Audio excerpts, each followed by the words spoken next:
Assalamualaikum warahmatullahi wabarakatuh. Perkenalkan, nama saya Nabila Almuizukewa dengan NIM C0D0210022. Di sini saya akan mempresentasikan PPT yang telah saya buat dengan judul Pemotongan Pajak Penghasilan Pasal 25. Langsung saja, pajak penghasilan atau PPh Pasal 25. PPh 25 berisikan aturan mengenai bagaimana wajib pajak mengangsur kewajiban pajak di muka, sehingga wajib pajak tidak memiliki beban utang pajak yang besar dan harus dibayar saat batas waktu penyampaian surat pemberitahuan tahunan pajak penghasilan. Kewajiban angsuran pajak ini muncul ketika wajib pajak memiliki utang pajak penghasilan yang kurang dibayarkan di surat pemberitahuan tahunan pajak penghasilan. Dalam membayar pajak, tidak seluruh wajib pajak dapat membayar pajak secara keseluruhan dan langsung. Agar tidak memberatkan, maka angsuran dan cicilan dapat dilakukan dengan mengikuti mekanisme pajak penghasilan atau PPh Pasal 25.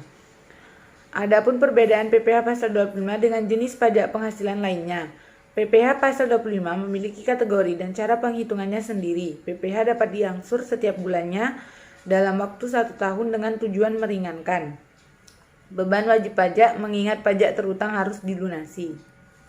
Selanjutnya, subjek dan objek pajak PPh Pasal 25. Untuk subjek pajak PPh Pasal 25 sendiri terbagi menjadi dua, yaitu yang pertama, wajib pajak orang pribadi dengan kegiatan usaha baik itu pedagang maupun penyedia jasa. Yang kedua, wajib pajak badan yang melakukan kegiatan usaha. Sementara itu, objek pajak PPh Pasal 25 adalah penghasilan yang diperoleh oleh wajib pajak baik itu pribadi maupun badan dari kegiatan usaha yang mereka lakukan. Selanjutnya, tarif PPh Pasal 25. Sesungguhnya tidak ada istilah jumlah tarif PPh Pasal 25 karena bukan pengenaan pajak pada suatu objek pajak, melainkan sebutan dari sebuah angsuran pembayaran pajak penghasilan terutang. Ringkasnya, pajak terutang yang harus dibayar ialah PPh Pasal 29, sedangkan PPh Pasal 25 ialah angsuran pembayaran pajak penghasilan terutang. Rumusnya ialah besar PPh terutang dalam kurung PPh 29 dibagi dengan 12 bulan sehingga menghasilkan angsuran pembayaran pajak. Kemudian, berapakah besar PPh terutang yang perlu diangsur setiap bulan? Untuk mengetahui hal tersebut, dapat digunakan cara perhitungan penghasilan kena pajak atau PKP dikalikan dengan tarif PPh yang berlaku dibagi 12 bulan. Selanjutnya, akan ditemukan cicilan PPh terutang yang harus dibayarkan tiap bulannya atau sering disebut dengan pembayaran angsuran PPh 25. Namun, terkadang pemerintah memberikan insentif pajak berupa potongan angsuran pembayaran pajak penghasilan terutang atau insentif PPh Pasal 25. Tarif jenis PPh Pasal 25 wajib pajak pribadi, pengusaha atau badan tertentu ialah 0,75% dari jumlah peredaran bruto per bulan dari masing-masing tempat usaha. Pajak ini sifatnya final dan dapat dikreditkan pada akhir tahun pajak. Selanjutnya, perhitungan PPh Pasal 25. Sesuai dengan aturan PPh Pasal 25 ayat 1, besar angsuran pajak dalam tahun pajak berjalan yang harus dibayarkan wajib pajak setiap bulannya ialah sebesar PPh terutang menurut surat pemberitahuan tahunan atau SPT PPh tahun pajak, dikurangi dengan yang pertama, PPh dipotong sesuai Pasal 21 dan Pasal 23 serta PPh dipungut sesuai Pasal 22. Yang kedua, pajak atas penghasilan yang dibayar atau terutang di luar negeri boleh dikreditkan sesuai Pasal 24, kemudian dibagi dengan 12 bulan atau banyaknya bulan dalam bagian tahun pajak.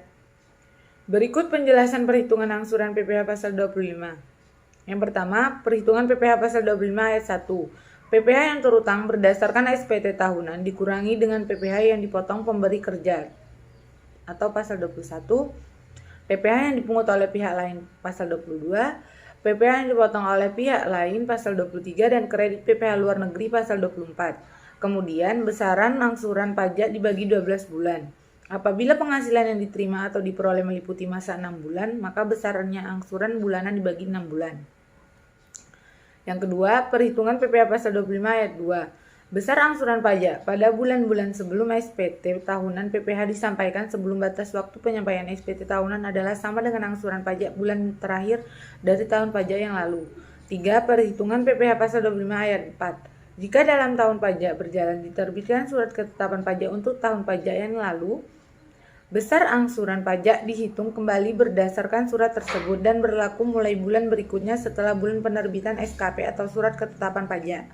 Sebagai informasi tambahan, Direktur Jenderal Pajak atau DJP memiliki wewenang untuk menetapkan perhitungan besar angsuran pajak dalam tahun pajak berjalan, yaitu wajib pajak berhak mendapatkan kompensasi kerugian, wajib pajak memperoleh penghasilan tidak teratur, SPT tahunan, PPh tahun lalu disampaikan setelah melewati batas waktu yang telah ditentukan. Wajib pajak diberikan tambahan jangka waktu penyampaian SPT tahunan PPh. Wajib pajak membetulkan SPT tahunan PPh akibat angsuran bulanan lebih besar dari angsuran sebelum pembetulan. Terjadi perubahan keadaan kegiatan atau usaha wajib pajak. Selanjutnya, pembayaran PPh pasal 25. Dalam pembayaran angsuran PPh pasal 25 diperlukan kode billing terlebih dahulu.